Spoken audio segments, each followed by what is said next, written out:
Thank you, Chairwoman Waters, and Ranking Member McHenry and members of the committee. Thank you very much for having me here today to talk about digital assets and the future of finance.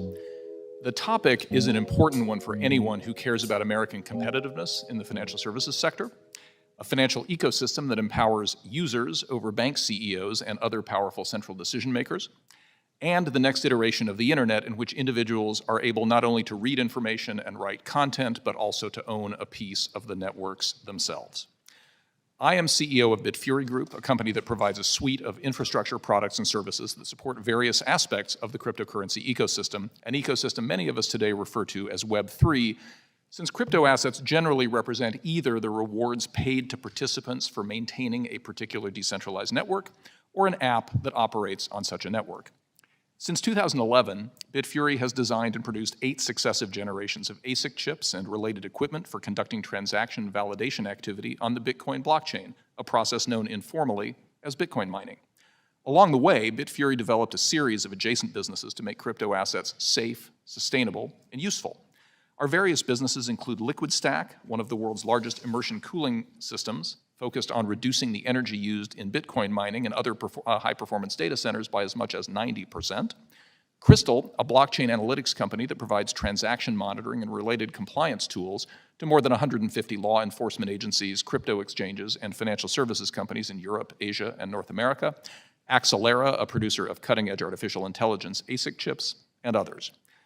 I believe the committee's topic today requires an understanding of 3 important threshold issues.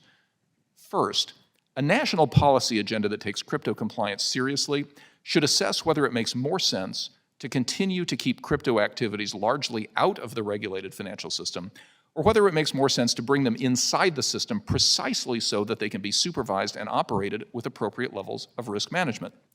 For example, is it consistent to take the position that only banks should be allowed to issue stablecoins, but then fail to grant bank charters to the largest issuers of stablecoins? That would, after all, bring stablecoin activity within the ambit of an existing national bank supervision system with which we're all familiar. Or does it make sense to bring enforcement actions challenging certain crypto assets as unregistered securities, but then fail to allow those assets to be registered and trade on a national securities exchange subject to supervision by FINRA and the SEC? Second, Americans deserve to know what our national policy is for a decentralized Web3 powered by crypto assets. Treating crypto as a single unitary activity whose main feature is a need for financial regulation would be like treating the original internet in the 1990s as primarily a tax policy issue. We didn't do that then. What we had in the 1990s with respect to Web 1 that we lack today with respect to crypto is a comprehensive national policy predicated first on the notion of do no harm to the emerging network.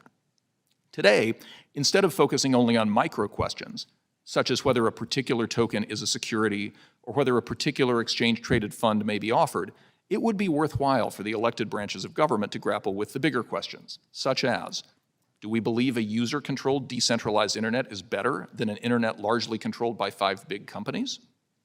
Do we believe that the financial services sector is any less subject to network effects than information and commerce were in earlier iterations of the internet? Do we trust big banks more or open source software more as a tool for maintaining ledgers of account and allocating credit and capital? Can we recognize the difference between crypto projects failing for lack of demand, just as many publicly traded companies fail, and the difference between individual crypto projects actually being scams unworthy of being presented to the fair but sometimes harsh judgment of markets? Third, crypto policy should take into account not only any new risks introduced into the system, but also the risk in the present system that are solved by decentralization. Having issued almost $1 billion in civil money penalties against banks and bank executives during my tenure leading the Office of the Comptroller of the Currency, it is clear to me that the present financial system has plenty of examples of risks and costs and safety and soundness problems that are being addressed in the current system. Shouldn't we take seriously the possibility that algorithms and open source software that take a measure of human error, greed, negligence, fraud, and bias out of the system might actually make the system better on net, even if there are some new risks being presented that need to be understood and regulated? Apart from those 3 overarching considerations, I'd like to very quickly make 2 points specific to my current perspective on the crypto economy.